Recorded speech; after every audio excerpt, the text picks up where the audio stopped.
Well, another great episode of the Hiring Room. Super excited to invite Anita Knotts here. Anita, thank you so much I know you're a busy lady starting a new business. So I really appreciate you carving some time out. This is my pleasure. I love having conversations like this and just happy to be here and looking forward to spending some time with you. Awesome. So what's super interesting about your background is that you spent so many years, I believe it was at Calamos Investments, and you were in the sales end of the RA business, right? And then recently you opened up Lotus Women's. And I know it's a coaching and a recruiting agency. Tell me a little bit about how different it is to hire for other people or other companies versus hiring for your own team. Tell me a little bit about that transition. Great question. So I've had Lotus for about 5 years now, and I think what makes it easier or not more difficult to hire for other firms versus myself when I was working in the corporate world is that I'm doing it with a specific intention. I launched Lotus Women's Institute a little over 5 years ago with a very specific mission to attract, develop, and advance women and underrepresented groups. So as long as I'm working with firms and placing for firms who are philosophically aligned with my mission. I mean, it's certainly not easy, as you and I can both attest to. I mean, recruiting is never easy.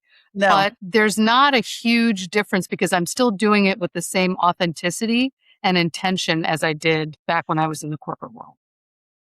Do you find that when you're recruiting for somebody else, though, you're trying to discern, right, what they're saying, how they're acting, how their decision making is, and sometimes they don't align. Right. It's very different. How are you with that adjustment? Did you find that a little bit difficult? Like what they say, what they do can be two different stories? Yeah. And I think following along the lines of authenticity, I am pretty much a straight shooter. And if A doesn't align with B, I kind of say A doesn't align with B. Help me understand this more. And so a lot of times what will happen is initially the firm thinks it's looking for a certain profile.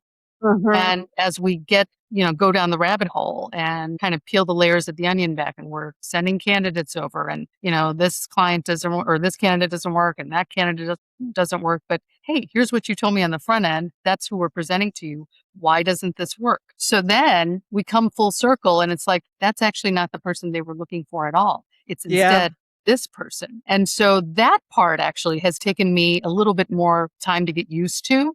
Yeah. Versus just recruiting for another firm versus myself. It's more so, well, you told me this, but it's really not this. Yeah.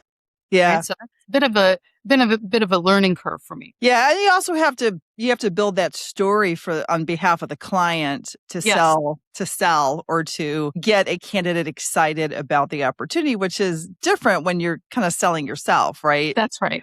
That's very different with that. So with that, why did you decide to do this? Tell me a little bit about, because you were wealth management is pretty hardcore sales. I mean, it's very competitive, right? It's the red ocean. It's very, not unlike recruiting, that's for sure. Right. What made you decide to go into that out of all the things that you could have done? Well, I'd love to sit here and tell you that this was some lifelong dream of mine to become an entrepreneur, to have my own business, to bring more women into the industry. Not the truth at all. Okay. I often say to women that your inner voice is going to start chirping at you at some point in your career. And I tried the age-old trick of trying to silence it, hoping it would go away, right? Okay. And what that inner voice was saying, probably a good 5 years before I actually left and launched my own enterprise, was this is not where you're supposed to be. You're supposed to be doing something else. Okay. But it wouldn't tell me what that something else was. So what I started doing was writing, journaling, and doing the things, even though I was working for somebody else in the corporate world, I was taking notice of what types of work was attracting me. What was I being drawn to? What was I being pulled towards? And the answers were, I loved facilitating circles of women in leadership. Even though I was at a firm that had very few women in leadership, that was the point. That was the whole point of me building something like that. I was drawn to women in wealth initiatives, asking the question, why aren't more women taking ownership of their financial livelihood? Why are they outsourcing it to the man in their lives, whether that was a husband, a father, a brother, or an adult son? This is a real thing in the United States. Wow. And elsewhere as well. So that was something that was drawing me. And then also I thought, if I could attract more people who looked like this into the field, maybe we can shift some of those dynamics. In other words, maybe we can get more women and underrepresented minorities to really take more ownership of it because they've got somebody who looks like them talking to them about it. Absolutely. That's powerful, right? Because Yes. trust is built quicker if you have familiarity or you're like somebody else. Absolutely. Right. We Right. know that in And sales. Yeah. then you add on the layer of money, and money has its roots in with so many people in our society in shame, in sometimes trauma, in intimidation, in lack of trust. I mean, you bring up the word trust, that's the big T word. That's like the foundation for any relationship. What do you And mean? historically, Let me stop yeah, you for go one ahead. second. Roll Yeah. back because you said a lot in that sentence. Yeah. So let me roll back because I don't know if I've tracked you on this. So you talked about when it comes to money, you're talking about very emotional things. You're talking about trauma, guilt. Can you expand on that a little bit of what you mean? Absolutely. So over the course as an advisor, and I probably should have led off by saying that my That's okay. career, Yeah. while it was spanned about 3 decades in the corporate world, started off in a support role, but then the bulk of my career was really spent as an advisor, working with clients on their long-term financial goals, and then went into leadership. And that's where I got into the hiring and development aspect. But when I was an advisor, especially, I spoke to many women and minorities who saw growing up very unhealthy relationships with maybe their moms or other adults in their lives and their relationship with money. And then you also go into what traditionally our society has been like. Who's taking care of the money issues in the family? Who has control of wealth in our society? Yeah. Right? I don't think I need to spell that out. No. It's been a pretty homogenous bunch so far, Yeah. right? Yes. So that Yeah. is what we bring to the table. We bring all of those stories. I'm not saying that everybody has some trauma in the past, but even if it's something as simple as, let's use me as an example. Do you know my dad and mom, they armed me with a credit card and shot me into college, right? There you go. Here's your credit card. And God love them. They did the best they could, but I didn't know what I was doing. I didn't know how to use it. I didn't know what it meant. I didn't know what Yeah. credit meant. I didn't know how Yeah. the system worked. And by the way, that's still going on, right? We can admit to that. We don't really educate our kids about this topic. We just say go. And so all of those stories contribute to a complete lack of just understanding the fundamentals. And then as our life wears on and we do enter the workforce and we do make the attempt to build long-term financial safety, we don't know which way is up. So does that answer the It's question? so interesting because you're bringing up financial literacy, right? Yes. And we should team up on something because that is something that we could bring to the, I guess, underprivileged areas, especially women who don't really understand it. This is an interesting story. No, it's not interesting, but just what I think about my background. I came from, my father was a architect, but he was also a business owner. And so I kind of grew up at the table listening to him speak. So I was very different. I understood things a little bit more than maybe other people did because he was very vocal and he shared the journey and money and all that kind of stuff, But my son was I have 3 sons. And one of my sons was like, "Hey, Ma, he's thinking about opening up his own business." And so he's looking, how am I going to finance it? How am I going to do it? So we're chit-chatting about it. He's like, I've got 50,000 in my 401k, and he's 31 now. And I said, "Don't touch it." And he's like, "Well, I need it I said, "Okay, can we do a compound interest calculator? Do you have your phone with you?" Yes. I said, "Okay, go on NerdWallet or whatever." I said, "Look at putting that in the S&P for," how old are you? 30? 32 years at an average 10%. Maybe let's just, because they'll say it's 8%. Tell me what number you get. And that's what's so crazy people to understand is that you can't get the time back. Right. The power of time and money is something people don't talk about. I was just seeing on LinkedIn, and I won't name any names. There's a creator, and I think he's like 42, has a family. He said, "Oh yeah, I liquidated all my 401k to pay my, my wife's school debt and this and this, that." I'm like, oh my God. Yep. I mean, it's just, so he's 42 with nothing. And I'm thinking, you just lost 20, you only have 20 years left or 25 years left probably to invest. I mean, hopefully you'd be longer. But one of the things people are talking about, it'd be interesting, talk about off topic, but I want to hear your focus on this. There's a gentleman who wrote a book called We Need to Retire Retirement. Okay. Mm, mm. And so it was someone I knew him, and they did this kind of private little discussion. So I hopped on to see what the guy had to say, because he's an RA. I mean, he's an investment advisor. And do Okay. you want to know what the whole spin of the book was? Work longer. Oh, And I was now I am probably 20 years older than the group that was there, right? They're in their early 40s, and I'm, I'm not far away I'm not far over the 60 mark, right? mhm. And so I have a very different take being at the time of my life, obviously, and probably understanding numbers that maybe the common people don't really understand, like other people may not understand. And Mhm. I felt like he was so irresponsible Yeah. saying that, Yeah. because he's like, I'll just work. It doesn't work that way. Right. Look at the Right. health statistics in your 60s. I Yeah. mean, what? Lindsey Yes. Graham just died of a heart attack at 71. I mean, Yeah. you don't know. You don't know. That's not a strategy. That's not. I mean, I'm going to continue to work till they put me in the coffin if I can. But that's just me. On my, it's That's not a a choice. retirement's not a Yeah. destination for me. But Right. if I was relying on my health at that age to pay my bills, I just felt it was so. What do you think of that? I felt Yeah. it was so irresponsible. Well, the first quick comment I'll make is that one of the most disturbing things I've seen now in our influencer world is a number of people who are totally ill-equipped to be giving financial advice who do so.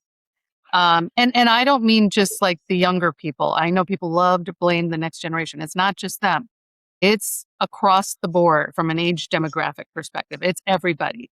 They suddenly have found the secret sauce, and they are just so overeager to not only share it but to monetize it, and it's extremely dangerous, and that's a perfect example. The other Yeah. part that I will say, since we're just being honest amongst friends, is that I did the same thing. At 29, I was making a very good living in this industry, and my husband and I decided to quit our jobs and move to San Francisco, and we drained every last penny from our 401ks. And I say that story because it kind of ties back to that authenticity piece about me. But the other aspect is that I don't know that I really regret it. I Oh, don't regret it because that's awesome. it built a kind of methodical risk taking in me. Some people may completely disagree. I know my parents did, and say, you are crazy. You know what that money could be right now? Well, guess what? That was several decades ago, and we have done well for ourselves. I'll put But it that here's the thing, 29 is a different number than 45. Absolutely. Absolutely. Yes. Different Yes. number, right? And then Different the number. capacity to earn, Yes. maybe your capacity to earn was greater, I Yes. don't know. And Yeah. I'm not judging people for doing it. I'm just saying that I think some people do it without understanding it. I mean, if you Yes. understand it, and maybe you understood it at that point, if you Yeah. understand it and you make that decision because that's Yeah. what you choose, that's a little bit of a different Yeah. deal. But I think from an education standpoint, people don't think of it in that respect. Well, you make a great point. That's exactly what I mean when I say methodical risk. Methodical risk is Yeah. you looking at everything, understanding the pros, the worst case scenario, and then going for it. I think a lot of times today, you're absolutely right. A lot of people are like, I'm going to chase my passion. And it's like plans are thrown to the wind. And that's absolutely true. That's a different type of a take, but you have to balance it all. When you're sitting it's so interesting because when you're sitting I remember when I was 25 and 30, I had so much energy. I didn't even have to sleep for 3 days, And so I was always like, well, I'll just make more money, or I'll just get another job, or, Yeah. right. Like I was just like, I have the whole life ahead of me. And then when you get to be my age, you pause and go, holy crap. I may not be able to be independent for my entire, like your lens is so different when you're Yes. older.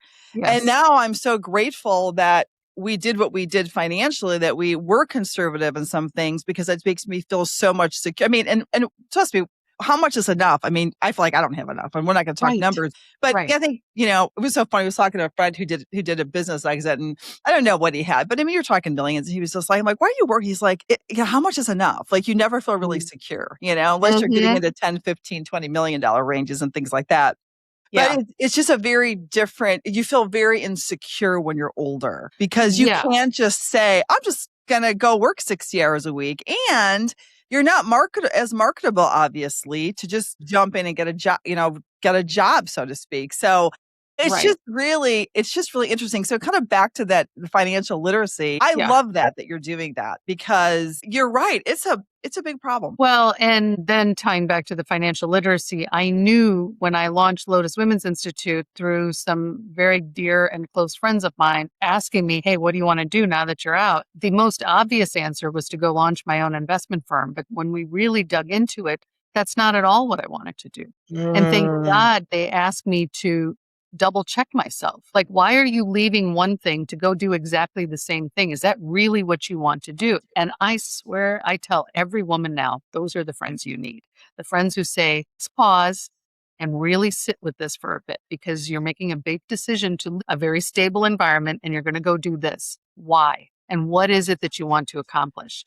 And when I really got to the core of the onion, it was no, I don't want to be an advisor at all. I want to make this industry accessible to more people who look like me. So that is how I never intentionally said, oh, I want to go be a recruiter. I mean, for God's sakes, I was 51 when I launched this business. I wasn't exactly thinking of, I want to do something totally different. Yeah, and recruiting's not easy. It's a hard. It sounds Oh, super. It sounds very easy. I yep, just match people, and someone gives me a check. It sounds it, but you've been in it for a couple years. It's not. yep. I've been It's at wait. not at all. I've been in it too many years, and it's not. Yeah, But so, what other piece? So you've got the recruiting piece. But when I go to your profile, it yeah. doesn't scream recruiting. It talks a little bit more about raising women up and coaching. And so, tell me, Yeah. is there other facets to what you're doing? Yeah, what ended up happening was that I got a couple of big contracts the very first year with Good for some very you. well-known national firms in wealth management, and I was really grateful for that.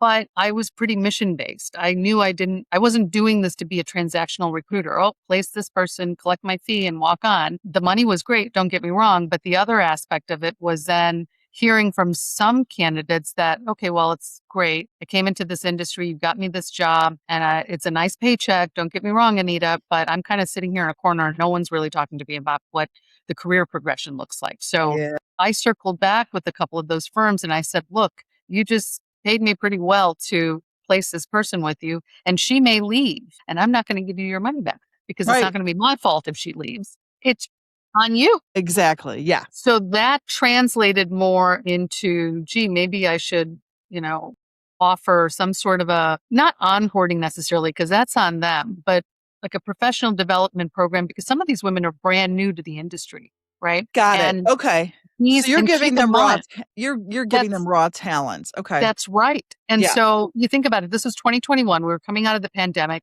A lot of HR departments totally overwhelmed. They don't have time to take somebody who's new to the industry and get them acclimated, which is where I came in. So for about 6 months after the person came on board, the firms would hire me to do some further development work, training work, coaching work. And so in the 5 years since, that has expanded. Oh, Some that's of it is very fantastic. tactical. I'm so grateful. It's So wonderful. they were very open to that then. Did you put it as part of a package or how did you kind of sell that? Initially, I was only focused on the recruiting. It's when I knew that there was a market for this, that firms were willing to pay for it, that I expanded. So now the mission is attract, develop, and advance because hiring the person is just step one. If they're Oh going to yeah. leave in 12 months, even in 24 months, what is the point? Yeah. Right? You want to Yeah. invest in their development. Yeah. So the reason why you don't necessarily see in blinking lights, hey, we're recruiters. Yes, that's only part of the equation, but we want to also be involved in keeping that person at your institution. That's fantastic. What Yes. percentage of your business is recruiting, if you don't mind? You don't have to answer if you don't want to. Sure. Sure.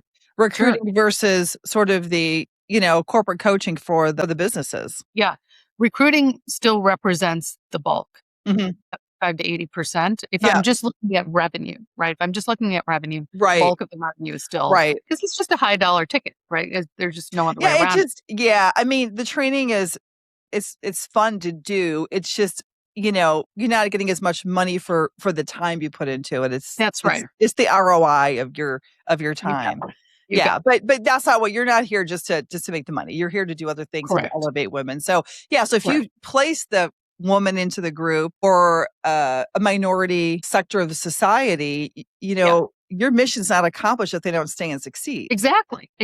Yeah. That's the whole reason I'm around. I mean, let's put the cards on the table. There are much bigger recruiting firms that specialize in financial services that probably do this, on a much more efficient basis. I am a boutique that works with other boutiques. Yeah. Yeah, but I find that companies love boutiques because, it's more of a white glove service. Yes. You really get service that you don't get from the bigger firms. I mean, that's Correct. the sort of, but there's a whole outside of your industry, there's a whole epidemic out there of onboarding and training that just is terrible in the corporate world. I mean, it's across the board, you know? Absolutely. Yeah. And it's terrible, and it is. I mean, I'm very clear about my guarantees too, because I tell them, I'll stand behind it, but I need to understand what you're doing and what you're not doing. So you need to really keep in contact with that candidate to understand the Yeah. truth of like what's happening, you know? Yeah, it's interesting. We talk about the whole concept of the buyer's remorse from the company's side, but very rarely from the candidate side. We Well, have to because keep in it's mind. never the candidate, like, it's always the candidate's fault Yeah, exactly. of why it Exactly, failed. right? So Yeah. we have to get into this concept, like the candidate, you got to treat the candidate almost like a client Yes, you because do. they're going to become one of your best advocates if you play this correctly. Absolutely. And the first 30 days, 60 days, 90 days, the first 6 months, it means everything, It really right? does. It really, So, really does. It's still a yeah. relationship game, you know? So let's talk about leadership a little bit because tell me about, about your leadership and your hiring and tell me how it sounds like when you were building a team at Calamos that you onboarded correctly, you trained. Tell me a little bit about how that philosophy came to be. Maybe it was part of your own journey. Yeah, I don't know that we had. I think part of why I'm doing what I'm doing right now is because of what I didn't see when I was in the corporate I world. bet. I think that's what has informed me of why and how I do the things that I do now. When I talk to firms, so it's not, yes, it's recruiting, yes, it's coaching. There's also, to be honest with you, a bit of leadership consulting that goes in with some of these boutique firms because a lot of them they're phenomenal human beings, but they're also kind of, what's the phrase of building the airplane as you're flying it? It's Yeah, yeah, yeah. one Yeah. of those types of things. So it Yep. harkens back to, how did I do it? And a lot of it is, and keep in mind, we didn't have AI, we didn't have all of this, some of the tools that make things a bit more efficient. Yeah. So a lot of it was going on, I hate to say it, but gut. What is this person sitting in front of you? What are they telling you about what they can bring to the table? And by the way, how are you going to do a jig for them? In other words, we as a company, we have to sell a top candidate on ourselves also. It's not just one way, right? I recall, for example, one time when, we flubbed up the process. We flubbed the interview process. The right hand didn't know what the left hand was doing. The candidate was confused. And they just said, look, if this is the way you folks handle this process, I don't want any part of it. I picked up the phone and I called her and I said, what do you need from me to assure you that this will not happen when you come on board, that I will literally handhold the process because you are that good and I need you on my team, right? Smart. And thank God she believed me and she came on board. That was super. And You know how many people would not do that? most people, Yeah, it was most, really smart. So yes. tell me about the process. Did you guys have a process? Were you winging it? What was the philosophy I there? think a lot of times what happens at bigger firms, I wouldn't say we were a huge firm. We were maybe mid-size, but you've got the division that's hiring and you've got the lead person in that division, then God bless them, but HR for the company wants to get involved and put their hands into every pot. Yes, I'm a bit biased because it got annoying after a while. And HR is also juggling a bunch of other things. HR Absolutely. is a They very have their generic term, right? Looking at different buckets, not just hiring for this one division of this big firm. Oh, yeah, yeah. And so sometimes communication got messed up. I thought they were emailing the candidate. They thought I was emailing the candidate. The candidate never gets a message. A couple of weeks go by, which in recruiting land is just, it's Yeah, obscene, right? yeah, yeah. And so, It's a lifetime. Yeah. yeah, it was things like that that were so easily avoidable, Yeah. right? It's So, funny, this is so many years ago, so I don't think it really matters, but it was at Calamos. So my friend Ken that I was talking about, he needed to do some hiring, and he, called me, and he wasn't getting what he needed. Finance and accounting can be really hard to recruit for because you just can't put an ad out there and everyone comes to it. Like, you really have to direct recruit a lot. You have to have a game plan for it. And so, some of his stuff is very technical and he wasn't getting the right people. And he went to war with HR because they didn't want to engage me, and it wasn't, Right. It wasn't me personally. They had their list, they had their people. He's like, and he was pretty high up. He's like, I don't really care what people you have. I need her to do this for me. I've known her for how many years? I need her to do this for me. And they finally conceded, but he was at war with them. Yeah. Yeah. And listen, and which isn't good because then they were upset with me and I didn't do anything, Right. I'm just You're here to caught help. in the middle. Yeah. I'm just here to help. But when HR is partnering with you, when they do partner, it's awesome. Oh, it's unbelievable. Oh my gosh. When you find a company that partners with you in HR, you've got everybody on the same page. It's amazing because they do know things that's very helpful about the managers and what's happening. And they're very helpful when we're all rowing in the same direction. So it's very nice. And then also, they are inundated with too many recs. They just can't handle, they're not set up for success. Right. Because oftentimes they just have too much open stuff to really be able to do it well. I mean, I have seen that, firsthand with people I've known that went out of recruiting and then went third party recruiting, then went internal recruiting. I've gotten the stories. So it's sort of a process that doesn't have a universal SOP across the board, which I could create a very good one, but they don't really want to hear about it too much. They don't. They don't. And it also depends on who they themselves are reporting to. And again, is it direct to the CEO? If it's a smaller firm, is it to a middleman? That's sometimes where some of the priorities get dropped. And so that got to be quite frustrating. And everyone's an expert in hiring. Everyone loves to have their own this is what I do. And this is what I ask. This is the eliminating question. I listen to these things. I'm like, oh my God, where did this come from? Yeah. There was this video on LinkedIn. There was an attorney and this guy was super arrogant and he was talking about the question that he asked. And if they don't answer this one question right, that they're bonged. And it was negotiating their salary. I mean, it was just the dumbest deal breaker, idea that he expressed that made zero sense when you're making a hire. So all of this is based on this one thing that you said to them and it doesn't make any sense. So, and where does this come from? Everyone just kind of makes up their own thing of what they think is important, but they're not thinking of, they're not doing a 360 view of how it works. They're really not. It's really the point of view of the person the interview or, the person that's interviewing people. That's exactly right. Point of view, That's exactly right. And that's why interviewing is so hard for people.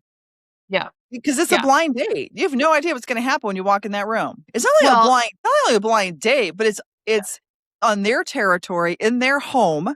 Yes. So emotionally and psychologically, they're already in control when you walk in. They've got a game plan and you have no idea what that is. It's just very stressful for people to interview. I don't think that it's well understood, really, the point of view of the candidate like it should be.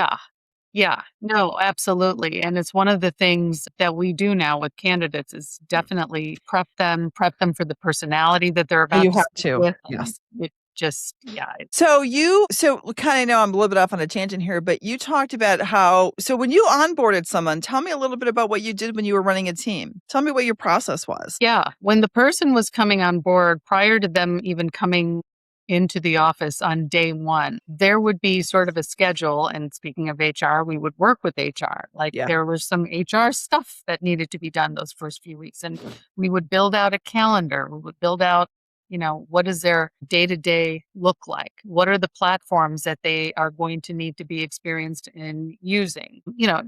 Initially it's just, where's the bathroom on this floor and things like that. Where's the cafeteria? But as we get ramped up, putting them in front of the people that they're going to be most often in contact with. This sounds really rudimentary, doesn't it? It sounds really basic, but you would be surprised. There was no such thing for the longest time. And so we built that type of we had a full onboarding for the first, initially we had like a 90-day and then expanded it out to, about 6 months. And in terms of getting the person up to speed, and what it does is it creates its own, if we're looking at this person as a client, it creates a very positive client experience. Yeah. So they are coming in as an employee and a future advocate of the firm. And if they come in feeling like they are set up to succeed, they're going to represent you well out on the street. And that's Yeah. the Yeah. True. True. Absolutely. So, what is your biggest leadership lesson you learned running? How big was your team? We started off just in the Chicago area and then we got national. So Mm. initially, I want to say we had about 20-ish people here, Yeah. and then we added people in Chicago and I'm sorry, Florida, Southeast, and then New York also. So it expanded.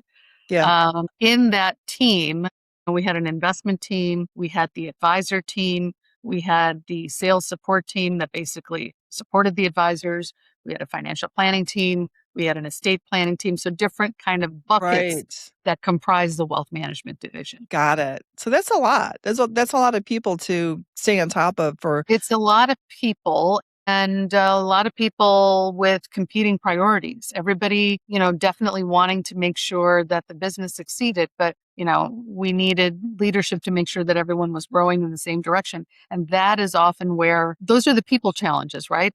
The technical and structural challenges you can get over and you Yeah. can address them. Yeah. It's when human beings are involved. You ask what's the greatest leadership lesson? I would say always make sure, invest the time to figure out what motivates a person. What motivates a person outside of compensation, outside of benefits, how many Yeah. vacation days am I getting? That's not really it. It is, why is this person coming into work and working for me? Working for this business. Because once you know what motivates them, any challenges, I'm not saying they're easy to get past, Right. but they are, if the person feels heard and they think and they feel that you are on the same side of the table as them, it's a higher likelihood that you're going to get to the bottom of figuring it out. Yeah. And every person's different. So you've got to tailor it to each person. That's right. And what I have It takes a lot found of work. is, yeah. And you know what happens, and I think it's not just in wealth management. Somebody, let's say, does really well at their job, right? Whether it's in sales or back office or whatever, and suddenly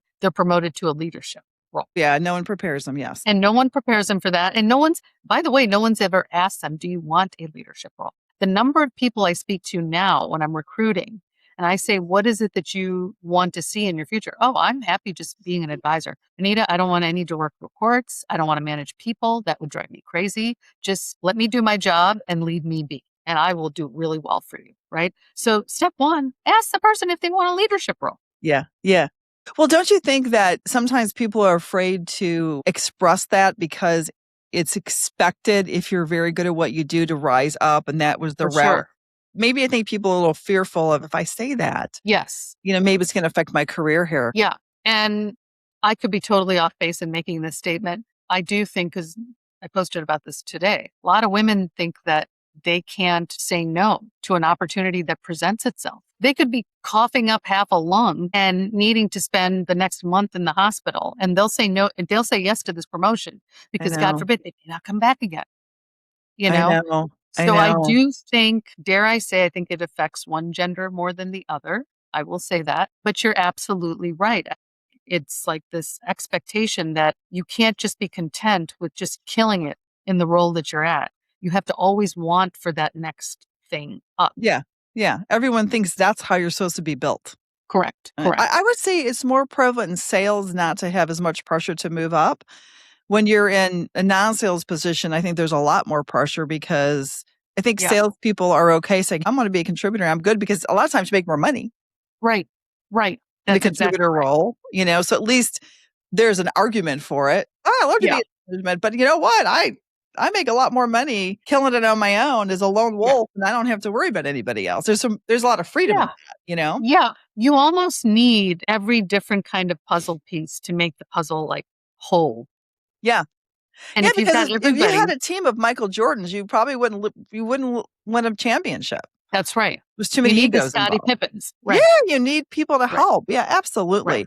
Is there any do you have any stories about a situation with somebody that, maybe you handled it incorrectly or you lost somebody because, something went haywire in the business? I mean, anything, and when you were a manager? Anything like that ever happen where you're like, holy crap, why didn't I see this, or why didn't I handle this differently? I'm hesitating because, oh my God, like once a week. But I think it's been like 5 years and I've just like brushed it out of my brain. Actually, Yeah. I'm in the midst of writing what I hope will be a book. I don't know what it's going to turn out to be, but Oh, it's, fantastic. yeah, I'm calling it right now. It's like vignettes, vignettes, little things here and there throughout the course of my career that you literally would not believe that I went through. And yet there you have it. Do you mean more by way of leadership or in what Doesn't context? matter. It doesn't matter. Just anything. And if you don't have anything, that's fine. But I would like to hear about the book too, because, I wrote a book. It was on my bucket list. I wanted to go through the process. So let me know when you need to publish. I have some information I could help you out with. Okay. Yeah, it's just something I wanted to do. It didn't work out that great. It's Yeah. very expensive, just so you know, too. I have heard. Yes. But if you use it as leverage to do speaking engagement, which I know you speak, and credibility, that's really Yeah. where it's at. So I did an off topic. I did something about ADHD, and because my son had ADHD, and I talked about like my journey with his mental health and stuff. And so I really built it on that. But I wanted to go through the process of it. I'll probably do something else more related to what I do. I don't know. I'm in school to be a therapist. So maybe did I tell you that? You did. I think I did tell you that. Very Yeah. briefly. I think I did tell you that. So, who knows? Maybe I'll do something when I understand, some other things a little bit better, and maybe gear something more towards women, because I think my practice will probably be more women focused and women in business, not just founders, but just in general, women in business and navigating that stress and the burnout and the anxiety and not feeling like you're enough. Yes. Yes. Because I think that's a big problem with women. I was just thinking about my girlfriend who's a CFO. I mean, she's had a lot of health problems, and I mean, she'll be in the hospital and she'll be taking meetings. I'm like, what are you doing? Right. What are you doing? She's like, what? Oh, wellness. Please take care of yourself first. And you don't see it. You don't see it, and yet I understand. I understand it because for the longest time, 18 years, I worked for a company who always said family is important. They just didn't bother to mention that it was their family. It wasn't your family. They wanted you to help their family. But yes, family was important. I love that. You're like, so yeah, I mean, listen, I had, family members that were sick. We had to go out of town. While I was there, I would get a phone call, from one of the family members. And it was just, and by the way, I just thought it was very normal. I didn't even think twice about it. It's almost, you have to leave the environment to realize how totally dysfunctional that is. It's like being in an abusive relationship, right? Yes. Like you don't know you're being abused till you get outside of it. I mean, not that I've ever been abused, but like you see people like, well, isn't this normal? Like, isn't this how everybody else works? Right. Right. There was so many moments like that. Like now when I think about it, and I do write a lot of this down, is wow. I thought for the longest time that women in this industry just didn't get past certain levels. And I'm not saying that we've achieved any semblance of equality. None. The needle's moving far too slow for me. But I will tell you that it wasn't until I left and in the past 5 years running my own business, launching Lotus Women's Institute, that I noticed there are firms out there that are totally aligned with what I'm trying to do. There are a lot of white men in this industry who are like, yeah, Anita, look at our website and you'll know exactly what our problem is. We need more women. We need more Black and brown people. For the longest time, I was at a firm that I was like, okay, well, maybe this is just the way it is. No, it's not. No, it's not. Yeah. Well, I also think, and this is from me raising 3 sons, my twins are 31 and my oldest is 34, and they do think differently than my boomer husband. Sure. Right. They do look at women and brown, black, green, whatever color you are, very differently. And also the LGBTQ community. I have a gay son. One of my sons is gay. And so, but when he came out, he was older when he came out. This is a whole other story that I won't go into because you probably wouldn't appreciate if I told the story. But he wasn't worried about his friends or anybody at all. He was totally accepted. Yes. Which was amazing. It was amazing. He was more worried about his parents and how we would react than he was worried about his friends. Nothing changed in his life. Like everything, it was amazing to see that they're like, yeah, no problem. So I do see the difference in these 30 years. for the better. So maybe Yeah. if you have these younger men who are running these firms, they don't Yeah. see it in the same way. Thank God, But when you Yeah. think about 50%, divorces, 50% divorce in the country, there's going to a lot of head of households are women. Yep. Yep. Do you see the younger women being, kind of handling things differently than versus our generation, or what? Well, I'd love to say yes. I think it just depends. It's very individual, because when I'm Okay. talking to really young women about coming into this industry, a lot of what I hear is a load of self-doubt, lack of self-confidence. Oh my gosh, that's sales. I can't do sales. Well, what is sales at its core? It's relationship building. Who is better at nurturing and cultivating relationships than women? Yeah. And Yeah. they have never had somebody say it to them that way. They think of sales and they think of the used car salesman down the Yeah. street with Going the door to slick back door, hair. or Yeah, yeah. exactly. And that's not the all. No. But I will tell you, and maybe told you this in the very first conversation we had, women in the United States are expected to control the bulk of private wealth to the tune of $34 trillion in just 5 years, 2030, 4 years, by the What? end of 2030. Yes. It's a huge statistic in our industry. So why is this important, Well, Anita?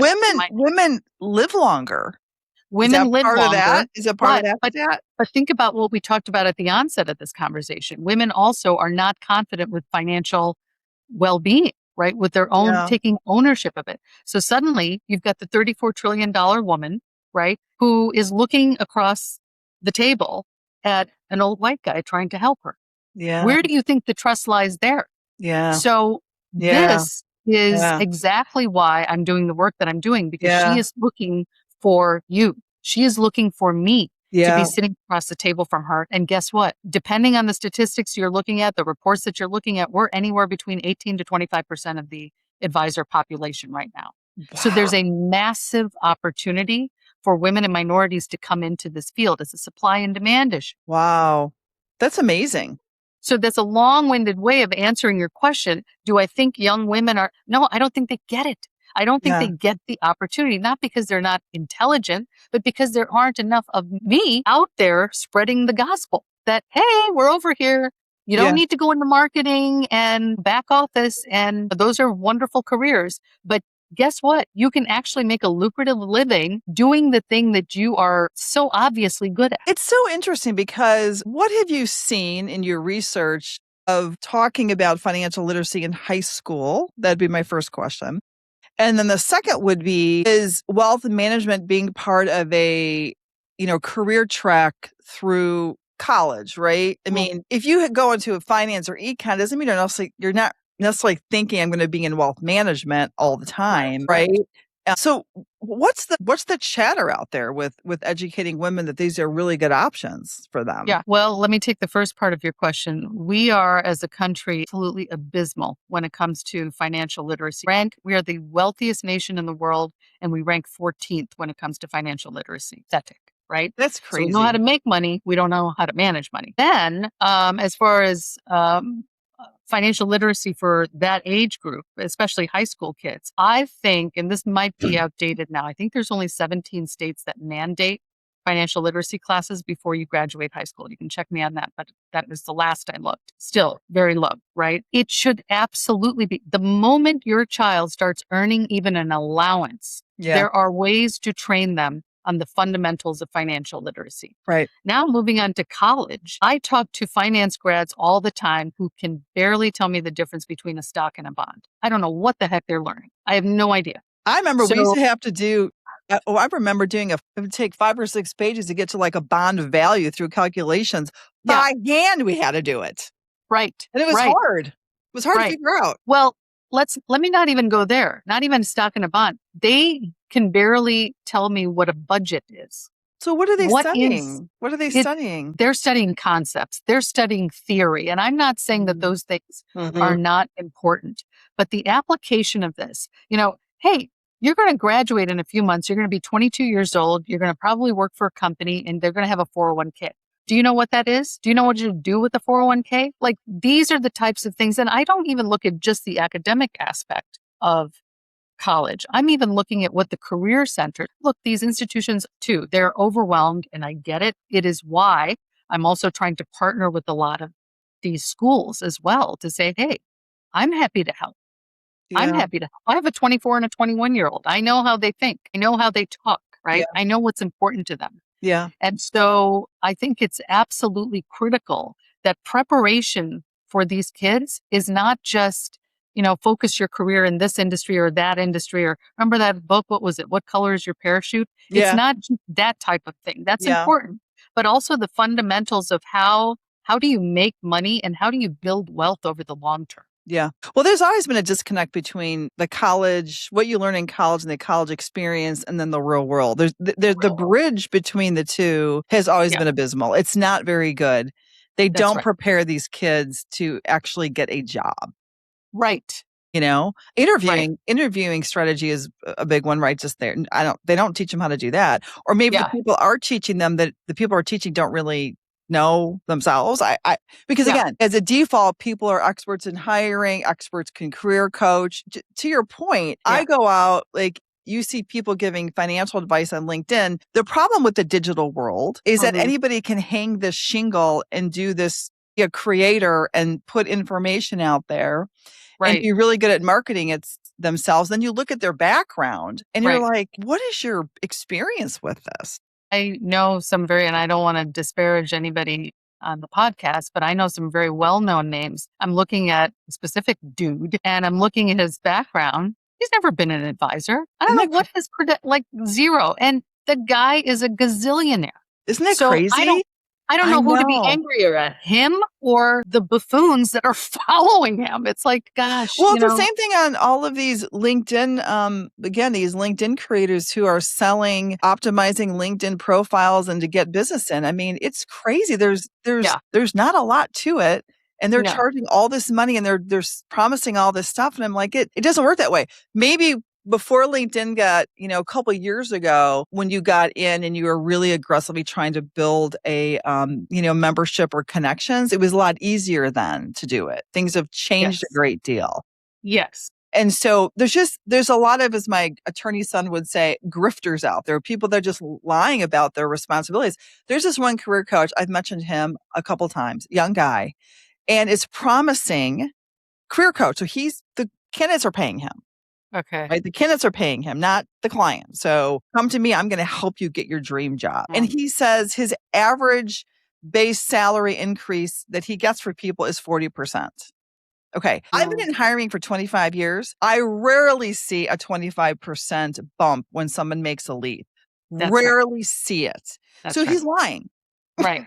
I mean, unless Right. you're going from like $15 an hour to $20 an hour, Yes. if you're talking somebody's making 150 or 200,000, they're not jumping by 40%. They're not jumping from Right. 200 to 260 on a base. Right. It's not happening, you know? Yeah. So it Yeah. upsets me because, they're making money and they're lying about it. They're not even They- misrepresenting, they're lying because I want to They're, say to I him, know. he's got 1 million followers. Yeah. But that's the world we live in. We're I know. so gullible as a people. I know. My husband and I were just talking about this the other day. We're living in a society where I hate to say it, most people just want to be led. Yeah, People just want to be told what to do, who to follow, who to believe, whether it's a political leader or religion. I know this is way off topic in terms of what that's we're talking okay. about. It is my personal philosophy. You are accountable for you. Yeah, Take yeah, some agency, research these people, especially when it comes to your money, your health, your career. No yeah. one's going to care more about you than you. Yeah. Yeah. Yeah. I don't know. I just operate with such integrity that I don't get it. Yeah, I it's just great. had gotten a payment from a client and I was like, oh, I think they double paid me. Let me check it out. And so Ah, I was this morning going, oh, I think they double paid me. I need to let them know. First thing I right, did. And right. they didn't. I was wrong. But I Yeah, mean, I was beside myself like, I got to call the CFO and tell her like they double paid me on this. And this doesn't make any sense. And yeah. I wouldn't even think of just pretending that it wasn't there Oh and God, no. letting them figure out if Figure it they out. paid me or not. I mean, that's just a small thing, right? But yeah, it's an interesting thing, and I feel like an old person saying, I long for the good old days." I really don't want to Mm, be that person to say that. But you do have to be very aware out there of what's happening because, with this technology, anybody can become anybody. that's right. And it can be difficult sometimes to figure it out if you don't do some major due diligence on it, you Yes, know? yes, So where exactly. did Lotus come from? Because I see Bhuta back there. Yep.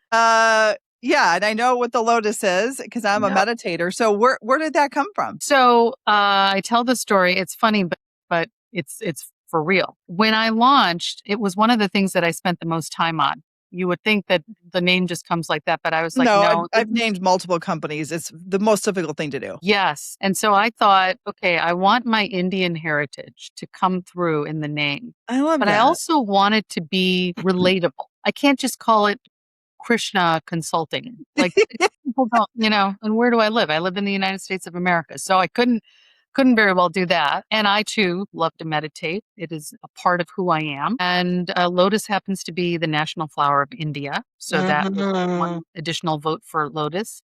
And then the metaphor of lotus, growing from mud, like it's grows into something so beautiful from something not so beautiful. Yeah. It is a real metaphor for what I'm trying to do in this industry. Right. And so, yeah, that's kind of, I love that. Now, were you born in India or are you first generation here? I was born in India. I You came were. over 4 How old years. were you when you came over? 4. Okay. Yeah. Yeah. Yeah. That's amazing. I have a lot of Indian friends, so I know a little bit about the culture. Yeah. Yes. Yes. Well, it's a very diverse culture, right? People are Big country. Yeah. Where are huge you from? country. What area? Smack dab in the middle, there's a city called Hyderabad. Yeah, And that is where, I know the yeah. name. Yeah, smack dab in the Yes. middle. Yeah. I know Yep. people from north, I know people from down south, I know people from the west. Yep. Yeah, the people I have, like, they're like all over the place, but Yes. yeah, super interesting. Well, I know we're kind of coming to an hour close here, and I know we had a ton of other things to talk about, which is okay because I really want to go down what's passionate for you. And is there anything else that you wanted to chat about before we kind of wrapped up? I want to be, sensitive to your day. Well, I also, I guess, would add for women, especially, this could apply to anybody, especially in next generation. This is an industry that desperately needs you, especially if you are next gen, if you are female, if you are black and brown, if you are just young with a Yeah. fresh perspective, right? Because I view things, and I sound like a broken record to people who followed me for the past several years, but there's a domino effect that I think of. And that is for change to happen, you need influence. You need to Yeah. be influential. Yeah. For influence to happen, to be influential, you need to have power. For you to have power, Yeah. you need to have financial empowerment, right? Yeah. So Yeah. that You see financial it. empowerment, yes, it is the first domino to fall, but it can lead to so much. And when we're living in a world where we clearly see the need for change, Yeah. there's a through line when it comes to being financially empowered. So I would say to all of those individuals, explore this field, explore this industry. Don't cancel yourself out until you learn exactly what the opportunities are out there. You don't need to know what is that saying from Martin Luther King? You don't need to see the whole staircase. You just need to take that first step. Yeah. So, Yeah. so there- What profile, I mean, how do you decide? You're looking at somebody young, you're looking at females. They Mhm. don't have the experience. So how are you analyzing who you feel would be successful in that? Like Yeah, how are you detecting that? Like how are you getting to that that's a great conclusion? question. So it depends on the firm that I'm recruiting for. So Okay. some of the established firms want someone who is also established, meaning they've had 2 to 3 industry years of experience, right? Maybe a couple of licenses under the belt. They don't Yeah. even really need to be an advisor. They just need to know the jargon of the industry, and they'll hire them to come in as a client service person and work their way up. Okay. There are a couple of firms who are like, you know what? We don't want anybody with any experience. We want somebody with work experience. Doesn't have to be, we actually don't want it to be finance experience, any experience, because we don't want to have to train for a work ethic.